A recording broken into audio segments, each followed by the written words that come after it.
एक आवाज उठाया। क्या आवाज उठाया? जातिगत जनगणना कराओ और सबकी हिस्सेदारी और भागीदारी निश्चित।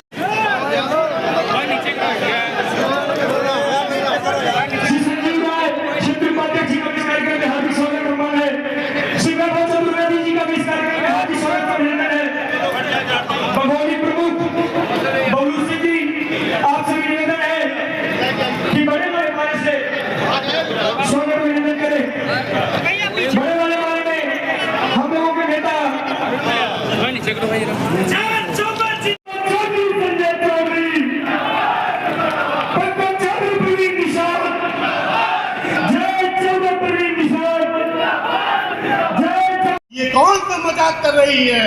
लेकिन आज जब सत्ता से बेदखल हो गए दोस्तों, तो माननीय अखिलेश यादव जी को जातिगत जनगणना याद आया है।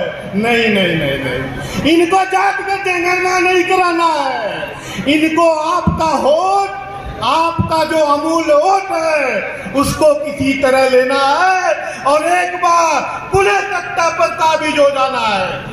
लेकिन आप लोग जानते हैं कि इनके परिवार में सम्मिलित है, उनका मैं स्वागत करता हूँ, क्योंकि आप सब परवीन को अभी आज आप सब लोग यहाँ पर उनका साथ देने आए हैं, लेकिन मैं करीब 10 साल से परवीन गुजारता हूँ। निहायत ही शरीफ आदमी है और सबका सम्मान करते हैं। बीच में थोड़ा इनका तबीयत खराब होने के नाते जरूर थोड़ी उपस्थिति कम हुई है और मुझसे बड़ी चिंता में करते थे कि भैया मैं क्षेत्र में नहीं जा पा रहा हूँ, हमके पहले स्वास्थ्य आप ठीक करो, क्षेत्र में जाना भारतीय जनता पार्टी के कार्यकर्ता है। और मैंने इस चुनाव के पहले भी कहा था कि भारतीय जनता पार्टी का कार्यकर्ता राष्ट्र बनाने का काम करता है, राष्ट्र भक्त होता है, और जो भारतीय जनता पार्टी का कार्यकर्ता होगा, आप जाकर केवल उनकी बात सुन लेना, सुनाने के बाद वो कार्यकर्ता स्वयं लग जाएगा। आज मैं संयोजक जी से पूछ रहा था कि क्या हाल है, तो पता चला कि सारे कार्यकर्ता आज कहीं ना कहीं सभी लोग लगे हुए हैं। मित्रों, ये चुनाव कोई परवीन निषाद या पंकज चौधरी चुनाव नहीं लड़ रहा है।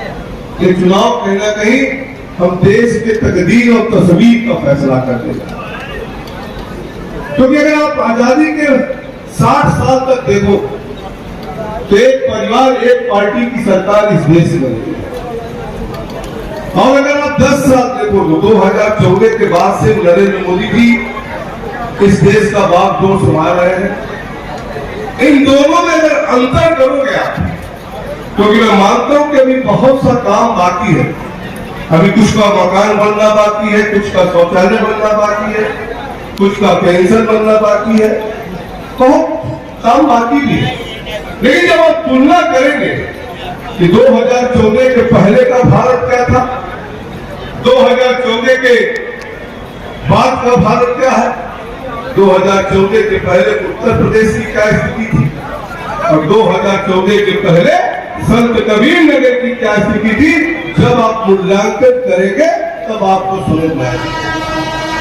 2014 के पहले भारत को एक कमजोर राष्ट्र के रूप में जाना जाता, भारत एक मांगने वाला देश के रूप में था, भ्रष्टाचार के नाते कहीं ना कहीं प्रसिद्ध था।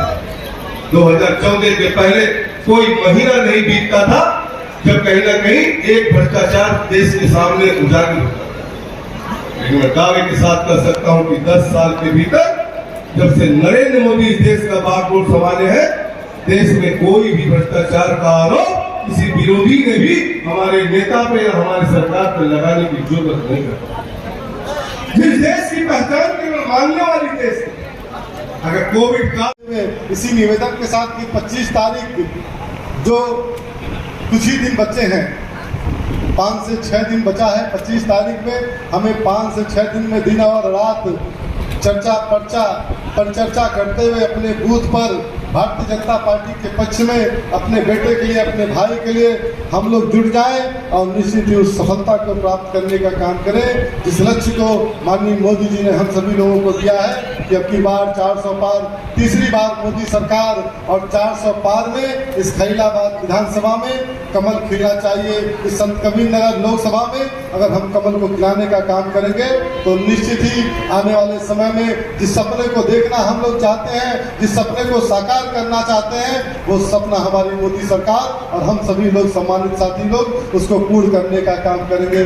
आपके बीच में आपका भाई वादा करता है कि कहीं भी आपके मान सम्मान में कमी नहीं होने देंगे। यहाँ पर उपस्थित कई ऐसे जनप्रतिनिधि हैं, करीबन 50 से ज्यादा हमारे ग्राम प्रधान उपस्थित हैं, बीडीसी सदस्य उपस्थित हैं, पूर्व प्रधान उपस्थित हैं। मैं आप सभी सम्मानित साथियों को आभार व्यक्त करना चाहता हूँ, धन्यवाद ज्ञापित करना चाहता हूँ कि पूर्व में मेरी राजनीतिक अनुभव भी कम है और उम्र भी कम है। क्यों दादाजी?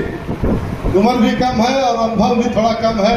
आप लोगों से अनुभव लेते हुए हम लोग आगे बढ़े और निश्चित ही नए संत कबीर नगर के संकल्प को आगे बढ़ाने का काम करें। अपने इस संत कबीर नगर जिले को आगे बढ़ाने का, अपने इस क्षेत्र को विकास की मुख्य धारा से जोड़ने का हम लोग काम करेंगे। इन्हीं सब बातों के साथ एक बार पुनः समस्त मंच को प्रणाम करते हुए, आप सभी सम्मानित साथियों को प्रणाम करते हुए, आप सभी से आशीर्वाद लेते हुए मैं अपनी वाणी को विराम देना चाहूँगा। जय हिंद, जय भारत, भारत माता की जय। धन्यवाद।